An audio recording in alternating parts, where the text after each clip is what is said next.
안녕하세요. 소프리 짬뽕 알뜰 세트입니다. 오체 불만족이라는 책으로 유명한 오토다케 히로타다는 우리나라에서도 많은 인기를 모으면서 굉장히 많은 사람들의 존경을 받았었는데요. 사지가 없이 태어났지만 긍정적으로 생활하는 모습은 많은 사람들의 심금을 울렸고, 그의 책은 베스트셀러가 되어 불티나게 팔려나갑니다. 심지어 초딩 교과서에도 그가 실릴 정도였다고 하는데요. 일본에서도 그의 이미지는 매우 좋아 정치도 도전했었는데 2016년 이미 결혼한 그가 무려 5명이나 되는 여성들과 문어발 불륜을 저질렀다는 대형 스캔들이 일어납니다. 하필 5명이라는 데에서 오체 불만족이 다른 뜻 아니었나라는 드립이 흥하기도 했었는데요. 결국 이 사건으로 그의 이미지는 나락에 떨어지게 됩니다. 이번엔 이렇게 인기 쩔었는데 순식간에 이미지 나락갔던 유명인들을 모아봤습니다. 그럼 한번 볼까요? 첫 번째는 이근입니다. 이근은 군인 출신 유튜버로 2007년 해군 소위로 임관하여 문무대왕함을 거친 후 해군 특수전전단에서 특수임무대대, 교육훈련대대 등을 거쳐가며 복무했는데요.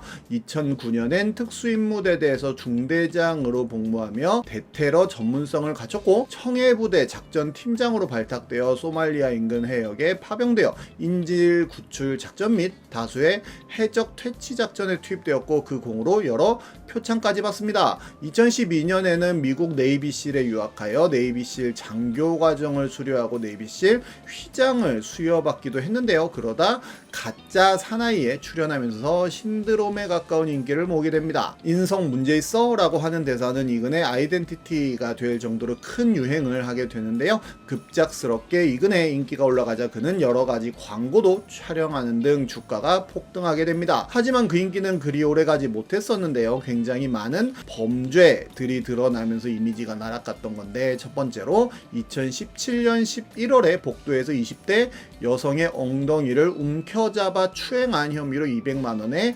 벌금형을 확정받게 됩니다. 성범죄 전과가 있는 범죄자는 인스타를 사용할 수 없다는 규칙이 있어서 그의 인스타그램 역시 폭파되었는데요. 그리고 그는 운전 도중 오토바이와 사고를 냈는데 별도의 구조 조치를 하지 않은 채 뺑소니를 한 것으로 밝혀집니다. 심지어 이그는 사고 당시 중앙선을 넘어 역주행한 과실이 있다고 검찰이 주장했었는데요. 결국 이그는 뺑소니로 유죄를 받았는데, 그는 유튜브를 통해 사고 당시 CCTV를 공개하며 점선으로 된 중앙선을 침범하여 추월을 시도하다 맞은편 오토바이와 충돌했고, 다만 사고를 인지하지 못해 그대로 현장에서 벗어나게 됐다는 해명을 합니다. 하지만 법원에서는 그에게 징역 1년 6개월에 집행유예 3년을 선고합니다. 피해자가 당한 상해가 가볍지 않고 피해자와 합의하지도 않았다는 양형 이유를 밝히게 됩니다. 그러다 이근의 군대 후임이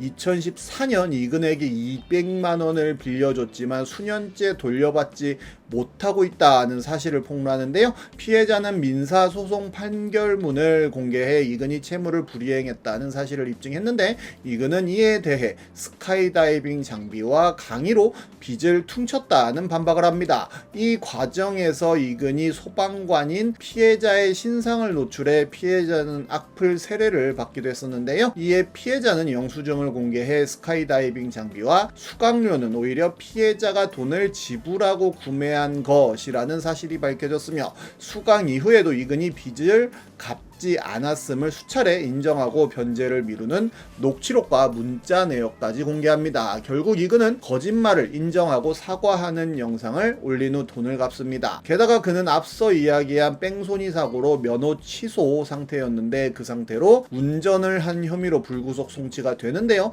유튜브 영상에서 모의 총포를 사용한 혐의로 경찰에 고발돼 수원 남부 경찰서에 조사를 받으러 차를 끌고 갔다가 무면허 운전이 적발된 것으로 알려집니다. 이 사실이 알려진 뒤 그는 무면허 관련해서는 당연히 몰랐으니까 그런 거죠, 노 프라블럼이라고 하여 많은 비판을 받기도 했었습니다. 심지어 과거 예비군 훈련을 불참해 체포 조사를 받았다는 정황이 유출되는데요. 이근이 직접 페북 게시글에 한번 안 갔다가 경찰서에서 조사받았어요 라는 댓글을 남겼었는데, 실수도 아니고 고의로 불참했다는 것이 학계의 정설이기도 했습니다. 심지어 유부남인 이근 대위가 총각 행세를 했다는 했다는 폭로도 나오는데요. 이근 대위에게 성추행을 당했다고 주장하는 여성이 인터뷰를 했었는데, 이 여성은 한 생일 파티에 참석했을 때 처음 봤으며 본인을 외교관이라고 소개했다는 이야기를 합니다. 그리고 몇 달 후 이근에게 연락이 와서 만남을 가졌다고 하는데, 만약에 유부남인 걸 알았더라면 절대 안 만났을 것이라고 이야기하는데요. 집 앞까지 와서는 여성의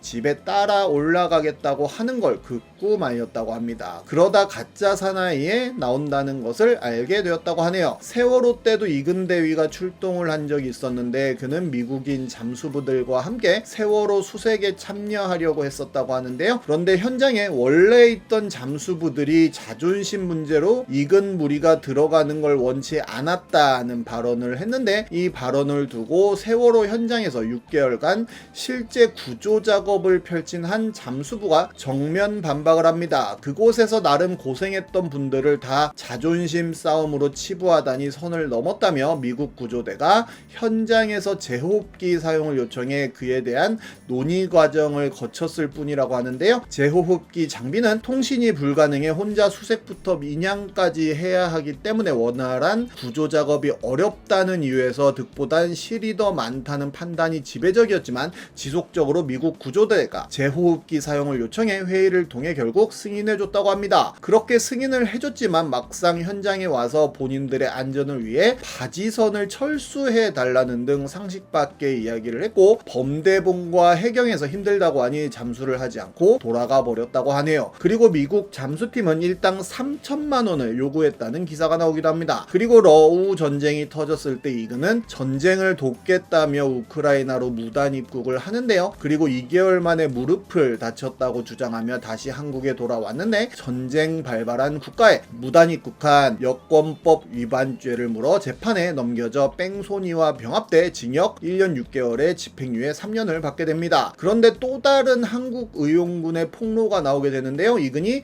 우크라이나 의용군의 얼굴에 먹칠을 하고 갔다는 내용이었는데, 이근과 로건이 군대에 카메라맨을 달고 왔다며 그렇게 와서 미사일 한 발 떨어지는 거 보고 도망쳐 들어갔다는 이야기도 함께합니다. 그러자 이근은 카메라맨은 애초에 국제형사재판소에서 요청한 전쟁 범죄 증거 자료 확보를 위해 투입된 사람일 뿐이며, 전투 임무에서는 상황이 매우 위험하여 애초에 투입되지 않았다는 반박을 합니다. 그런데 주간조선에선 그가 키이우까지 갔다가 생명의 위협을 느끼고 일행 4명과 폴란드 국경으로 도망갔다는 주장이 나오게 되는데요. 폴란드 호텔에서 조식을 먹었다는 목격담이 나온 건데, 이근은 이에 대해 부인하는 영상을 올리긴 했으나 이후 KBS 보도에 따르면 실제로 주간조선에서 주장한 폴란드 바르샤바 쇼팽 공항에서 출국해 인천공항에 도착하였음이 밝혀집니다. 게다가 우크라이나 의용군에 참여하겠다며 출국해놓고 SNS 협찬 제품을 홍보하여 논란을 빚는데요. 펠리칸 케이스를 협찬해 주셔서 감사하다는 글을 SNS에 올린 건데, 비판이 커지자 결국 삭제합니다. 게다가 본인 유튜브에 비공개 해군 군사 자료를 공개하여 파장을 일으키기도 하고, 2015년에 음주 폭행 전과가 있었던 사실이 폭로되기도 했었는데요. 그러다 이근은 대한민국 해군으로부터 소송을 당했는데, 해군이 이근에게 국비로 해외 연수를 보내줬지만 의무 복무 기간을 채우지 않고 제대한 데 따른 비용을 지급하라는 소송이었습니다. 그러자 이근은 네이비실의 선진 전술과 장비를 해군에 도입해오는 과정에서 대한민국 국군 특유의 불통적이고 폐쇄적이며 보수적인 태도에 갖은 마찰을 빚어오다 대한민국 군대가 변화를 받아들이지 않겠다면 차라리 나가서 회사를 차려 다른 방향으로 선진 전술과 장비를 도입해오자 하는 생각으로 전역을 신청한 거라고 하는데요. 2015년 당시 법원에서는 이미 교육비를 반납해야 된다는 판결이 났고, 이 판결문에는 소송 당시 이자 5%, 이후 년도 20%로 분명하게 모든 내용이 나와 있는데, 법원의 명령은 모를 수가 없거니와 이행하지 않으면 반드시 불이익이 생길 수밖에 없는 구조이기도 합니다. 그리고 이근은 본인의 유튜브에 미친 화생방 훈련이라는 영상을 제작하는데요. 해당 영상에서는 남녀 출연자들에게 CS 최루가스탄을 터뜨리는 훈련을 진행했었는데, 이거는 CS 가스탄 사용 가능 여부에 대한 질의에서 UN 이거는 규제 품목이지만 한국에서는 관련법이 없어 구매할 수 있다고 답을 하며 관련법이 곧 생길 것이니 빨리 사야 한다는 이야기를 합니다. 그리고 실제로 유튜브 설명란에 구매 링크를 남기고 커뮤니티에 추가글까지 올리는 등 구매를 유도했지만 범죄와 테러 등에 악용될 수 있다는 우려로 비판에 직면하자 결국 판매 중지를 하게 되는데요. 판매는 했지만 배송을 하지 않았다는 스토어의 공지가 있었지만 실제로 받은 사람이 있다는 보도가 되기도 합니다. 그리고 2023년 서울중앙지방법원에서 여권법 위반 혐의로 재판을 받고 나오던 길에 유튜버 구제혁과 시비가 붙어 얼굴을 때린 사건이 있었는데요. 폭행 혐의로 재판에 넘겨진 이근은 벌금 500만 원을 선고받았는데 그 당시 구제혁은 이근에게 6년째 신용불량자인데 채권자에게 미안하지 않냐는 질문을 했었다고 하네요. 결국 이런저런 논란들로 인해 이근이 출연했던 광고는 싹 내려갔으며 특히 이근을 중심으로 판매하려 했던 롯데리아의 밀리터리 버거는 광고하자마자 논란이 터지면서 광고를 내리고 이런 식으로 이근 얼굴 위에 종이를 붙이는 식으로 대응을 하기도 했었습니다. 예전에 소개해드린 레벨7 벌레도 그렇고 이근도 그렇고 군인 출신 인플루언서들이 은근 문제가 많은 것 같기도 하네요. 지금까지 속풀이 짬뽕 알뜰 세트였습니다.